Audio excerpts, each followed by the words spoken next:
Hi, welcome to Resolve, Evolve, and Rewire with Donna Parker. And I'd love to welcome my very special guest, Dr. John Demartini. Thank you. Thanks for being here. Yes, thank you for having me. Absolutely. So, John, what I would love you to share is what would you say in your work, in all of your vast experience, why are people unfulfilled and sometimes often depressed? I often define depression as a comparison of our current reality to an unrealistic expectation that we get sort of addicted to, the fantasy that we're holding on to. And there's 15 very common ones that I found when people have, presented depression to me, or they're feeling unfulfilled at least. And maybe if I went through those, that would be helpful. Lovely. That'd be very helpful. Thank So maybe if the listeners have something to write with or write on, they might want to write these down. you. Take some copious notes. Yeah, whenever I presented these to people, many times they would go, "Oh, can you give me a second? I want to get that down." The first of 15 common unrealistic expectations are, first one is having an unrealistic expectation on an individual other than yourself. And you're expecting them to be one-sided. You're expecting to be nice, never mean, kind, never cruel, positive, never negative, peaceful, never wrathful, generous, never stingy, considerate, never inconsiderate. And you're expecting to be one-sided. If we look very carefully in our life, when people support our values, we can be nice as a pussycat. But when people challenge our values, we can be mean as a tiger at times. So to expect somebody to be only one-sided is unrealistic. But people do this. They've been indoctrinated from mothers and fathers and preachers and teachers and conventions and traditions and religions and things. Be kind, don't be cruel, be nice, don't be mean. So they have this expectation, kind of like a Disneyland expectation, that people are supposed to be one-sided all the time. And then when they're not, they feel let down. And they have this, what I call the A, B, C, D, E, F, G, H, I, J's of negativity, which is anger and aggression, feelings of want to blame and feel betrayed. They want to criticize and challenge. They feel despaired and depressed. They want to exit and escape the dynamic. They feel frustrated and futile. They're grouchy and grieving the loss of their fantasy. They're hating the person and want to hurt the person. They're, feeling irritable and irrational, and they feel, in a sense, jaded and act like a jerk.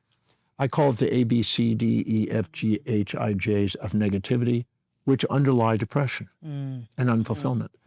So that's a big one. Having somebody you have this person to be expected to be one-sided. You see this in people in their 20s and 30s. The older you are, the more you kind of understand that people have both sides.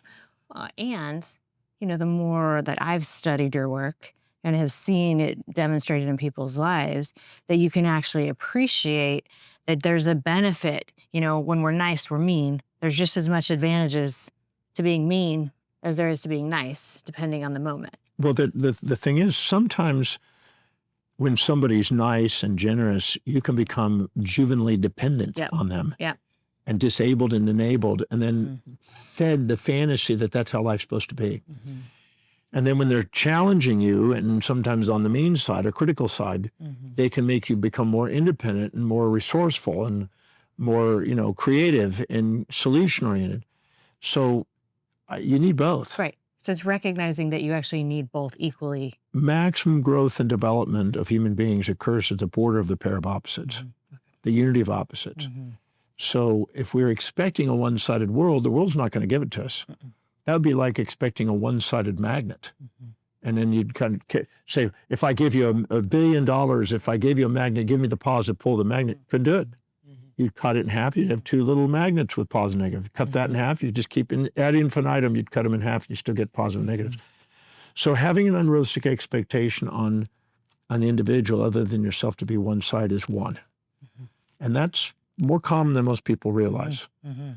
Then you end up with another one, an unrealistic expectation on others, someone other than yourself, to live in your values.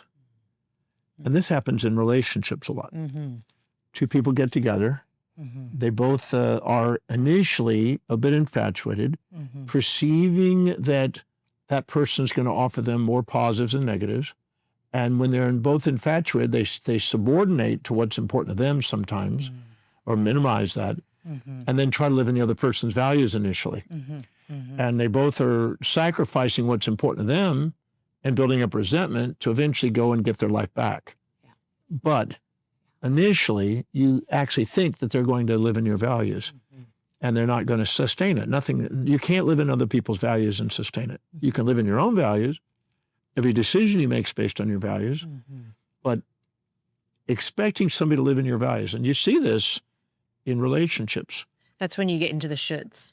If you loved me, you would give me love letters and roses and whatever your fantasy is. Whatever the fantasy. That's the shoulds. So now you have this desire with your amygdala, your subcortical amygdala wants pleasure without pain. It wants prey without predator. It wants positive without negative.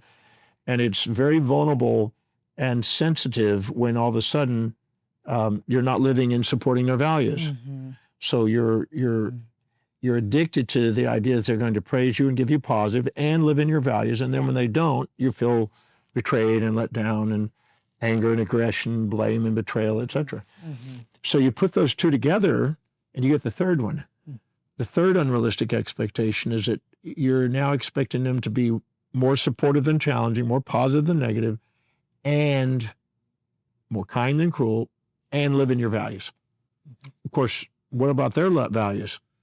Now if they're doing the same thing back to you and you're doing this to them, guaranteed to have some pretty good conflicts. And the conflicts are there to try to calm down the pride of thinking that you know best what they need to do. Right. Well, it's similar to when if your partner golfs, for example, and they have an expectation that you should be golfing, so then you take up golf and you start golfing with your partner, pretty soon that's going to lead to, if you don't really want to be there, resentment, futility. Didn't you start pom-pom dancing one time? I found I was infatuated with a girl when I was 20. And I mean, really infatuated with her. And I lived in a delusion, just like I'm describing here. And I found myself, my normal day was consisting of studying physics and mathematics and biology and chemistry. And here I am now going out onto a football field, which I don't even go watch football, and doing pom-pom dancing, because she was involved in training of the pom-pom dancers or whatever, the halftime entertainment at football. And so I was sacrificing what was important to me because I was so infatuated and I feared the loss of her that I was now going to live in her values, which is another one of the delusions that we're about to get to. Well, I mean, if we had more room, you could show us some of those moves. I'm sure the audience would love. I mean, we would love to see those moves. Well, maybe next time we'll say. I don't want to we'll save that intimidate. for later. I don't want to intimidate people with my skills of pom-pom dancing.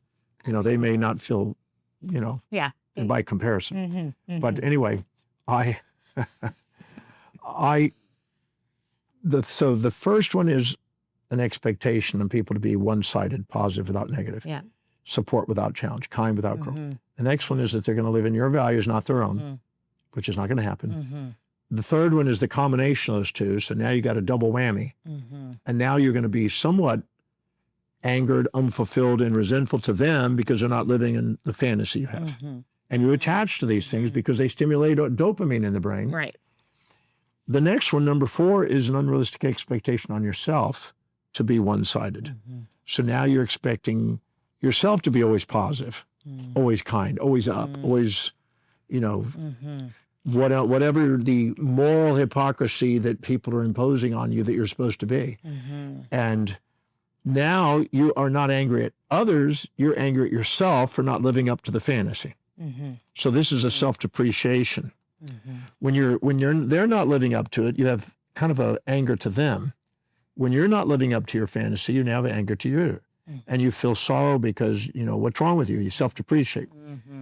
And now you almost have an autoimmune condition because you're attacking yourself for not being this ideal person that you think you were going to be. Or I've noticed that people that have a fantasy of always being calm or positive parenting, they repress, and then it finally explodes, right? Like that seems to be a pattern where it's like a volcano to finally get the emotions or the feelings or the perceptions out. I had a woman who attended a program I did in Hawaii many years ago, my signature program, the Breakthrough Experience. And her father was very, very aggressive. Her mother was very passive and supportive and kind, and now it played in her mind. When we actually asked her to go to moments when she had the other side, she was able to find it, but in her mind, she skewed the reality of her mom and made her look positive. And later, dad was this mean, aggressive, dominating, controlling, violent person. So she dissociated from that violence in her life and went to join a Buddhist movement of total peace. And she attended my program, was wearing white, trying to be pure and peaceful and kind. And I looked at her and I thought, well, that's a major repression. And whenever you see somebody trying to put on a facade like that and try to be always calm and sweet like that, you know they've got internal conflict. And so anyway, during the program, out came the other side. Ooh, boy. And she became extremely aggressive. I mean, really violently aggressive because she'd been repressing it. And repression eventually explodes. That's why you want to be able to, you don't need to get rid of half of yourself to love yourself. You don't need to get rid of half of somebody else to love them. But learning how to love both sides of people is liberating.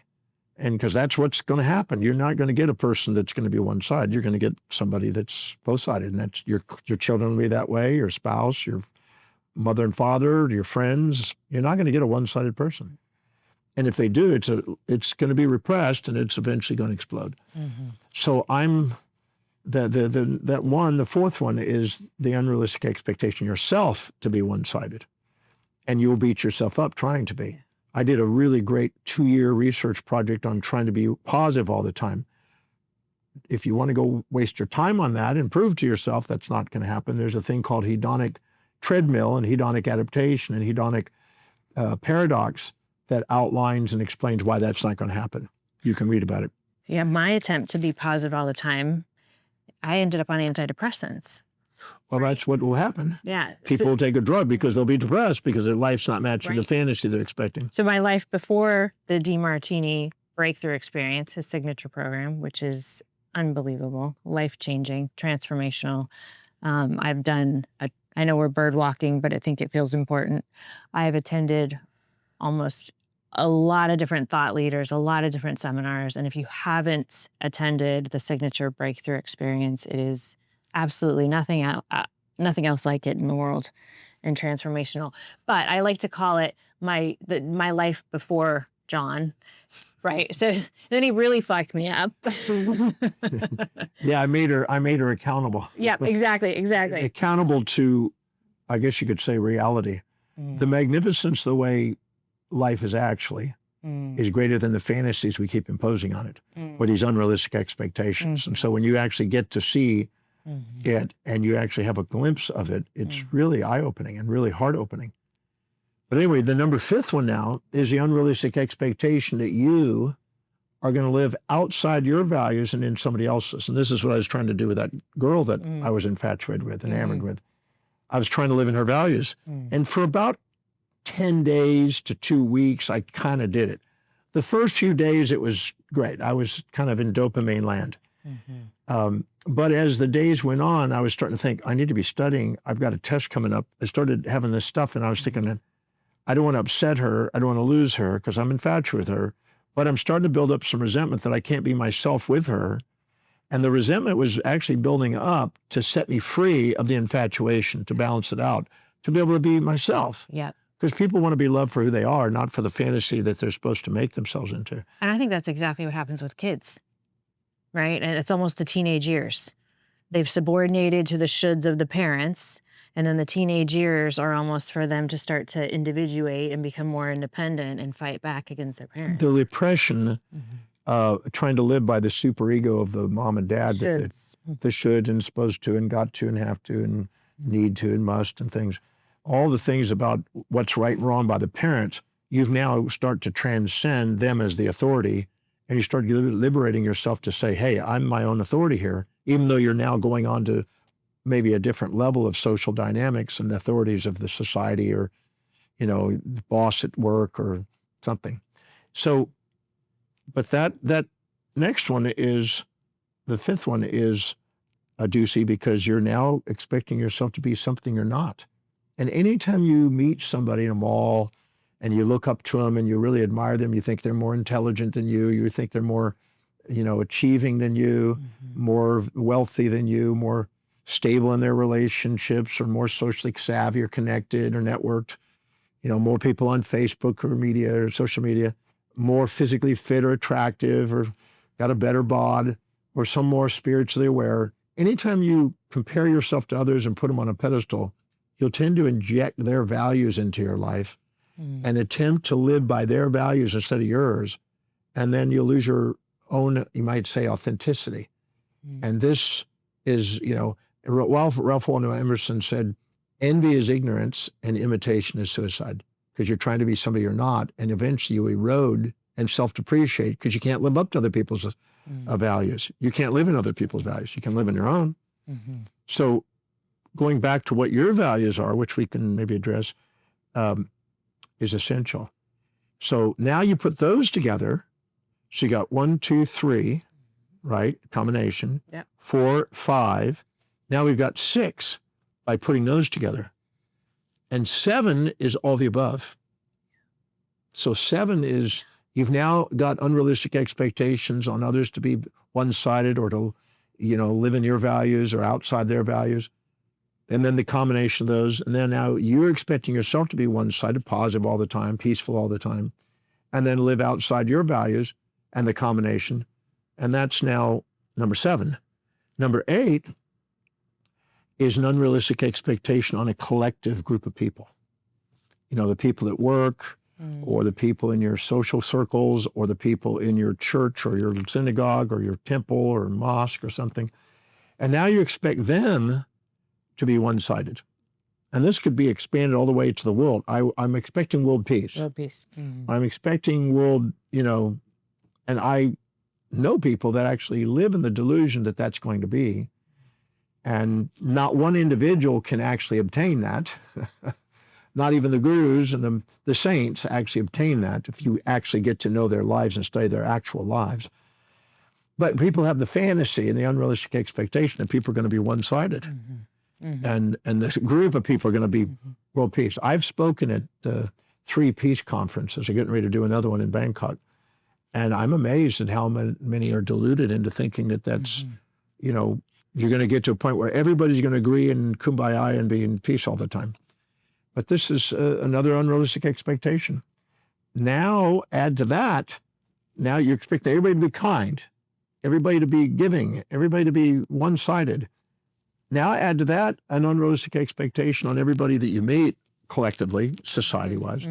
They're all going to live in your values. And then meanwhile, you're judging and shooting. You're shooting already at large. Shooting and masturbating on self, others, and now the world. Exactly. Right? And the world is going to have duality. Right? We're the second we have an a bully, we're going to have the opposite. Exactly. Right? So a war on drugs, we're going to create the opposing opposite energy and movement. Yeah, whenever it's just like a pro-life and pro-abortion, or pro-guns and anti-guns, or pro-Trump and anti-Trump, and these kind of things.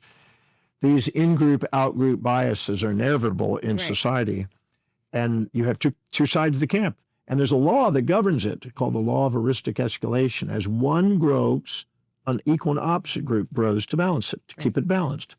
And nature has a way of having the unity of opposites. So if we expect society to be one-sided, I was in UNESCO in France at the delegate training center for the UN there.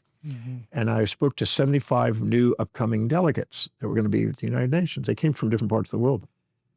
And I asked people, I set them up. I don't think they were realizing what was happening. I kind of set them up and I said, write down what you would think would bring world peace. And then we had a discussion in the group, and there became almost a war going on in the group about how world peace was to come about. And everybody had different values, and they were projecting their values on the society and expecting the world to fit their values. And if it doesn't, now they're upset. So we have expectations on the collective to live in our values. Yeah. That's that next one.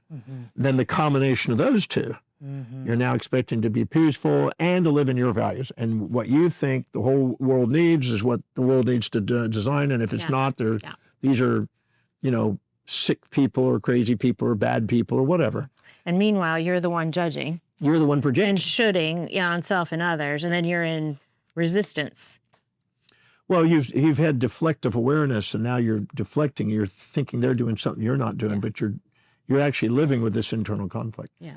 So you add all those together, and then now you put all of those together. So you got, 1, 2, 3, and then another 3, and then 7, and then you got 8, 9, 10, and now 11 is all the above again. Yeah. Now you've got all those things adding up, and every time you add these together, your depression levels are going up. Yeah. Because depression is a comparison of your current reality, which is always balanced, with a fantasy that it's going to be one-sided or it's going to support more than challenge your values. And you're setting yourself up for that. In my breakthrough experience, I've had people that were clinically depressed and told by pharmaceutical companies and their reps that they have a biochemical imbalance. And then we go in there and balance out their expectations by finding the drawbacks of their fantasy and the benefits of what's happening in reality. And then their depression's gone. And then maybe their chemistry just changed, but we changed their ratios of perception and expectation. So if they have the ability to change their depression with that, then they must have the ability to alter their biochemistry. Their physiology. Their physiology. So that gives them power. The other way, you take the drug, you've given the pharmaceutical the power, and you're now dependent. The other one is now giving you the power, and you're independent. I'd rather go and help people have their power back, but by giving them an understanding about setting realistic expectations. Then the next one, this is a funny one, is an unrealistic expectation. This is number 12, of that some sort of mechanical object is going to be one-sided. So now you're going to expect your phone to do a certain thing, and if it doesn't, you're upset, or your car, or your some electronic device, or your computer. Yeah. I mean, when I first got a computer, I must have called it stupid many times. Stupid computer. Yeah. And it was really my incompetency, but the reality was I was judging a mechanical object for being one-sided, not being one-sided. Right. It was not doing that supported me. And I was expecting it to live in my values and kind of read my mind, and it was having its own laws it was governed by. Right. So if I didn't understand the technical physics of it, or the expectation was real, I was angry at my mechanical device. And then you're going to add those together, and then you can add all those together, and you got 15 in all. And now you have the most common underlying frustrations that people face. And you could have 10 people you have unrealistic expectations on in your life, or 20 people, your close families and loved ones. And then you could have all kinds of unrealistic expectations on yourself based on hero figures and ideals and things you've been taught all your life about how you're supposed to be one-sided and self-depreciate. And no wonder people are taking drugs, because they're offered the opium on television with the advertisement. I mean, some of the drugs are basically being promoted by billions of dollars of promotional costs. And so you just run to the drug. The quick fix. The quick fix. Which really numbs us. It kind of, both directions. It numbs us. It's just like taking aspirin. You take aspirin for a pain. They don't tell you that it also numbs your pleasure. Yeah. They both come into a kind of a numb state. So your pleasure and pain are together. And whoever's listening, if you want to go look up a term called hedonic adaptation, there's a set point inside each of us for our level of pleasure and pain, or happy and sad, or, positive and negative, you might say. And anytime you try to get it above that and try to get a one-sided thing, it has a set point, it brings it back down. It's a homeostat. It's like if you have a thermostat and the temperature goes up, it causes you sweating. And if it goes down, it causes you shivering to try to get the temperature back. And so we have an internal set point, psychological set point, a psychostat, if you will, and a chemostat to help us maintain homeostasis, balance. But people have the fantasy, the opium of the masses is being sold. You can have a one-sided world. And that's sold by usually religions and politicians and many people that are commercial that are just selling something, and I call it selling smoke. And the reality is that it's short-lived. It's like going out and buying something. You think it's going to be giving you more pleasure than pain, and then you got the bill 30 days later, and you get a long-term pain paying the bill to balance out the immediate gratification. And then you end up with the debt, and you end up filling up a house of stuff, and then it's running your life, and then you realize it's kind of running you instead of you're actually having fulfillment out of this object. And so those are some of the underlying. Now, if you look, the other things that we have unrealistic expectations are derivatives of those. Because we could have an unrealistic expectation in our animal. I did. I had a dog that was peeing on the carpet. And I tried to sit down and have a discussion with the dog. It wasn't listening. It wasn't listening. Weird. And we finally had to get somebody that knew how to train dogs, because I was ignorant about how to train a dog. That wasn't in your specialty? That wasn't your high value? Yeah, I hadn't trained them how to learn to train dogs. And then once they knew how to do it, the dog was fine. There was nothing wrong with the dog, really. It was just our dynamic together he was not being trained very well by me, and I was initiating the response that was leading to this thing. Because the other guy that came in there in a matter of minutes got him trained really well. Yeah. So it was really quite interesting. So we can have unrealistic expectations, and that, if we stop and reflect and take a look, it's liberating. We can actually do something about how we feel instead of actually numb it with some medication or blame somebody from the outside. It's about being accountable and realizing that we probably have unrealistic expectations. I had this young girl that was at my breakthrough experience recently, and her mother and father had divorced. But she still had the fantasy that her mother was going to be able to be the same way as she was when she was married. And it was interesting because she expected her mom to be there and to take her places and do things, but now her mom had to work. So her mom was gone 9 hours a day. Travel and everything else, 9 hours. So the pattern changed, but she still had the expectation that her mom's supposed to be the same way, and her mom's now abandoning her. The mom now doesn't care about her. The mom doesn't love her. The mom doesn't do this. And the mom is having to pay all the bills. And so the daughter was still having an expectation to live in her values, to be more support than challenge, and all kinds of things. And so we had to go through and crack all the fantasies for the young girl to be able to appreciate her mom again. And of course, the mom had to learn how to communicate more effectively in terms of the daughter's values, so her values are being met. So it was a learning process for both the dynamics. It's never a one-sided person that's doing this to them. It's always a dynamic. Yeah, and I think when you get charged or angry, when people get into the always or nevers, they never support me, they never compliment me, they never criticize me. I think those are important to tune into, those always or nevers, because if we look at a person, like what I'm understanding from what you're saying is they're going to be the two-sided. So they're just often going to maybe support you in a way that's going to be demonstrated through their value system.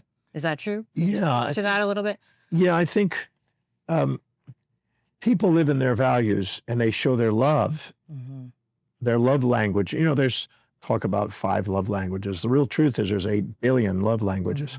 And everybody's got a different set of values, and they're communicating in their values, and they may not be communicating in your values. So you're going to think, well, they don't love me, or they're not showing me love the way I want, or whatever. Well, it's just like a salesperson. And think of it this way.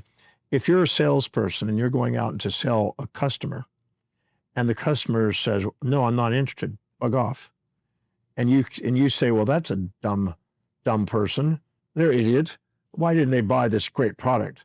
Well, you're not communicating the thing you believe in terms of what their values are and meeting their needs, or they would buy it. They're not seeing how there's going to be more advantage than disadvantage out of buying the product than using their money somewhere else. So you just want to blame them and project onto them as if they're just an idiot for not recognizing how great your product is.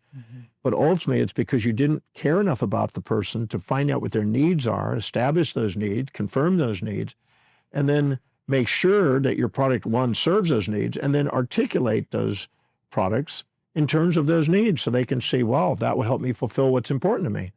If you do, they buy. Well, the same thing goes on in all relationships. They have a set of values. Whatever you're doing is a product, service, or idea that you're selling to them.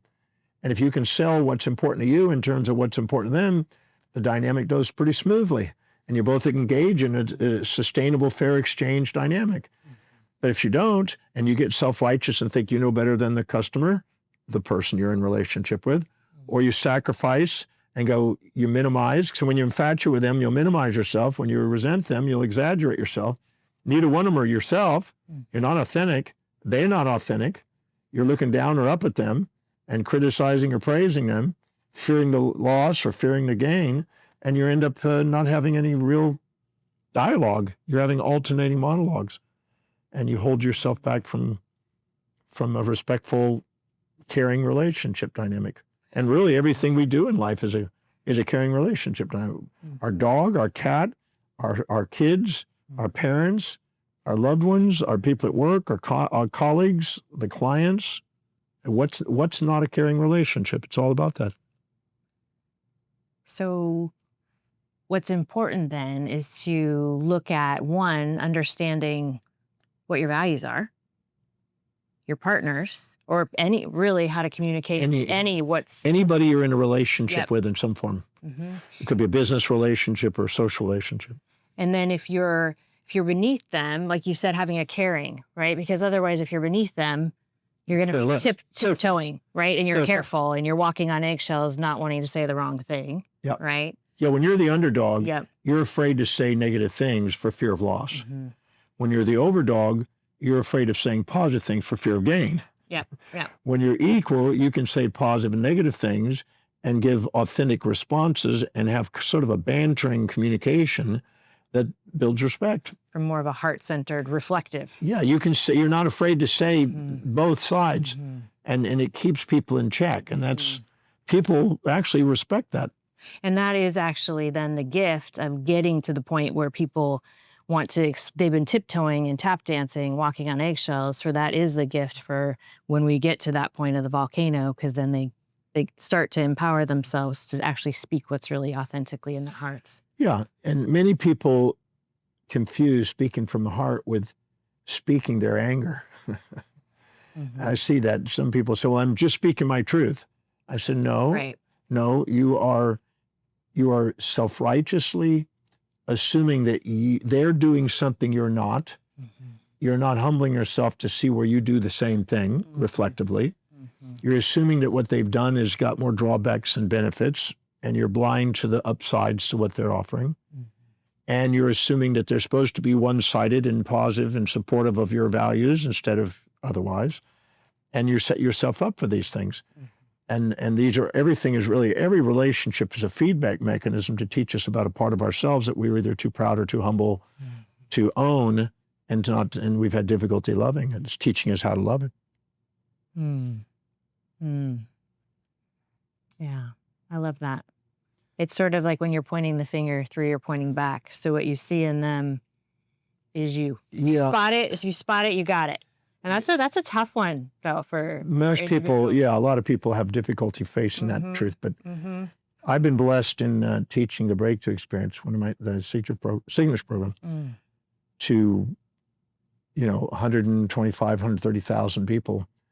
I've made people go in there and identify something that they are infatuated with and resent in somebody to a high degree, and then go find out where they've done it quantitatively and qualitatively the same degree. And it's shocking because at first they want to go into denial. They want to pretend that they're too proud or too humble to admit that they do that. But then when they actually look and really honestly look, they find out that they're doing it may not be in exactly the same form, but it's the same essence of the behavior.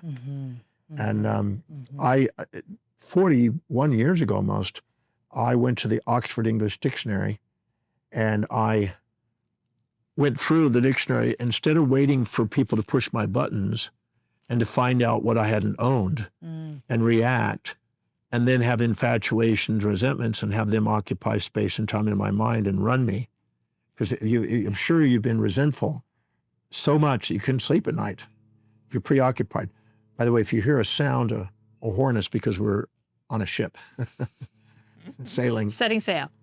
But if for some reason you're too proud or too humble to admit what you see in others inside you, and you disown the parts and have deflected awareness, then the people on the outside that you judge that are below you or above you are going to run your life. And they're going to preoccupy space and time in your mind. I'm sure you've had a moment where you've been so resentful you couldn't sleep at night because you couldn't get them out of your mind, or so infatuated with a fantasy you couldn't get them out of your mind. So anytime we put people in pedestals or pits, they occupy space and time in our mind. We have intrusive thoughts, and they run us. Our perception of them run us. But the second we go in there and identify where we've done the same thing, and find out the benefits to what they did that we thought was down and negative, and the drawbacks I think was positive, and level the playing field, because every trade's got two sides. If we level the playing field, our mind's clear. We have reflective awareness. We realize that the person was teaching us about a part of us that we had disowned, and anything we disowned is an emptiness inside us, and they just helped us become more fulfilled by loving that part of ourselves. And so I went to the dictionary and I went through 4,628 traits. And that's pretty neurotic. People thought that's a weird thing to be doing. But I went through there and I underlined all the traits that a human being could have that I could identify in the English dictionary. And then I wrote out to the side the individual name of somebody that I thought displayed that trait to the fullest, that I knew personally. And then I went in there and identified where and when did I do that, until I was convinced that I do it as much as I see in them. There's a great quote in the New Testament, Romans 2:1, that says, beware of judging others, for what you judge in others, you do the same thing. And it's true. It's very true. And it's, and I've done that on 130,000 people. But we're only judging it because you think there's more harm caused than good. Well, we judge it because we have a valent perspective. Right. So when you actually go in and see, wow, we need the hero in a movie, the villain in the movie, we need the pain and the pleasure, all serves to the same degree. So like with your method, which I love and appreciate, when you go in and actually realize that what we were judging was just as important as the opposite, right? Yeah. So, I mean, well, we don't want to. The traits are neutral. We just put a valency on them because we think if it doesn't feel good, it must be bad, but we're not actually getting to realize how much that we need that in order to.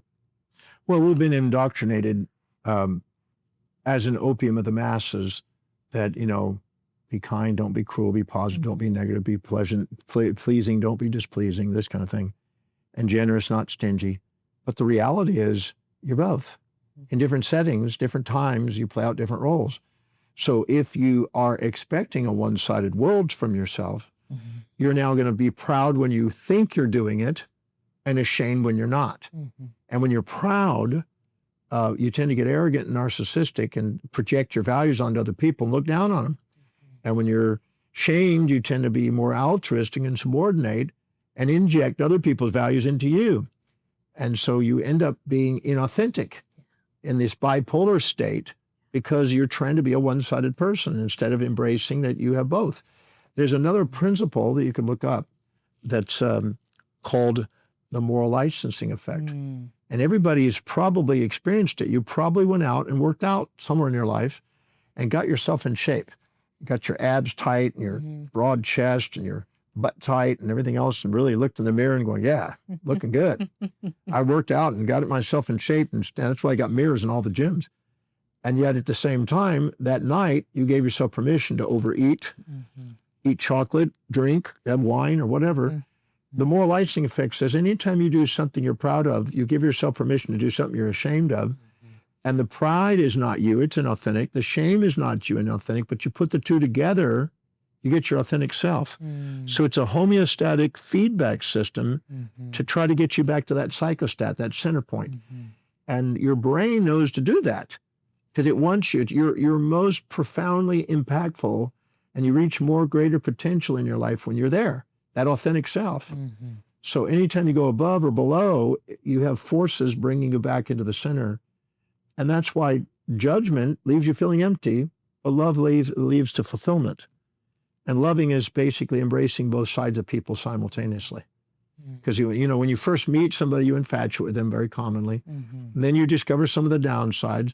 And then you question whether you can stay in that relationship because it's not matching your fantasy. Then your fantasy eventually folds. You start to say, well, these are the things that go with that person. And after many years, you finally realize that there's things I like and dislike about them, but I love them. And I'll take that package. I love that package. And then if you think, well, that's not working because you're still more immature and you still want a one-sided world, then you try again. And you eventually find out one after relationship that you get both sides. Well, I see that a lot. Don't you see that a lot where people, oh, he was so narcissistic and self-absorbed, so they set a boundary and they break up with him. And then they attract him again. And then again, and the next guy and the next face and the next form because they're projecting expectations that are unrealistic onto him. And what they're seeing in them, they're not owning in themselves. So anything that we don't own in ourselves, we're going to make sure we keep attracting. Why? So that we can actually see ourselves. So if I think I'm so generous and selfless, I'm going to be so shocked when I attract really selfish, self-focused, because it's the part of me that I haven't loved and appreciated, because selfless has a downside and selfish has an upside. They're actually neutral. They're both. So I mean, I think that's always interesting too, because now the thing is boundaries. If your daughter comes to you and says, "Daddy, Daddy, Daddy, Daddy," I got on the honor roll this term, and I'm going to be prom queen, and I got to be voted the president of the society in the school, and I got a scholarship to a very nice university, and can I borrow the car? You're probably going to go, absolutely, because you're supporting their values and you lax the rules. Yep. But if she comes home and she says, "Daddy, Daddy, Daddy, I'm pregnant," I don't know who the father is. I was out with a whole bunch of guys, and we stole your car, and we went out and got drugs, and we were caught with the police, and they're looking for you, you know. But Daddy, can I borrow the car? I need to go and do something. You're probably going to go, no. Hell no. You're when they challenge your values, you tax the rules. When they support your values, you lax the rules. And we have a set of values that we're projecting and experiencing, and not knowing what those values are and not knowing how to communicate those values can lead to all kind of interesting chaos. And most people are caught and trapped in that. And that's one of the reasons we try to teach the programs we teach, to give people an insight on what you can expect from people. You can never expect any human being to do really anything other than what they think is going to fulfill their top values. My value is teaching. You can trust me to be out teaching. You can't trust me to go play golf. You can't trust me to be cooking. Yeah. But you can trust that I'll be teaching somewhere and researching and learning something. So if you don't know an individual's values, you're probably going to project your values onto them or somebody else's onto them, and then they're going to let you down. And it's not what they did. You know, nobody betrays you. You betray you by expecting them to live in your values or not knowing what their values are. And people make decisions according to what they think will give them the greatest advantage or disadvantage at that moment. So somebody says, well, I will do this and I'll join you at 2:00 on this day. But then something comes along that's way more valuable to them. They may cancel that and go do something that's more valuable. And we've all done that because we live according to our values. Every decision, every perception, decision, and action is based on our values. And I've noticed too, when you give yourself permission to live inside your values, it's very easy for you to give other people permission. You don't take it personally. You know, when someone cancels with me because they have an opportunity that's more in alignment and more inspiring, you want that person to live in alignment with their values, and you want people to be around you that are inspired and want to be around you. So you're valuing yourself. Exactly. Right? I had a podcast yesterday, I guess it was, and there was a gentleman that at the end of the podcast, he said, "Do you do consulting?" And I said, "I do." And he said, "Do you think you can help me with something in a particular area of expertise and field?" And I said, "I probably can. Probably the time we spend together will be fruitful. But I really believe that it'd be wiser to get somebody who's a specialist in that niche, that knows way more than I do about that niche. And because my fee is going to be pretty high, and I think you could probably get somebody that's going to give you more value for that fee." And so I told him, I said, I would love to do business with you, but I really think for the sake of you as a customer that you would get more value out of doing that. And he said, I respect that. Because I wasn't trying to sell him anything. If I thought I was would be the best thing for him, the greatest service to him for his dollar, I would have encouraged it. But I didn't think that what I was going to be with my area of expertise was going to be as valuable as what he could get from somebody who really does that every day and really works on that field. It's because you're serving from your heart.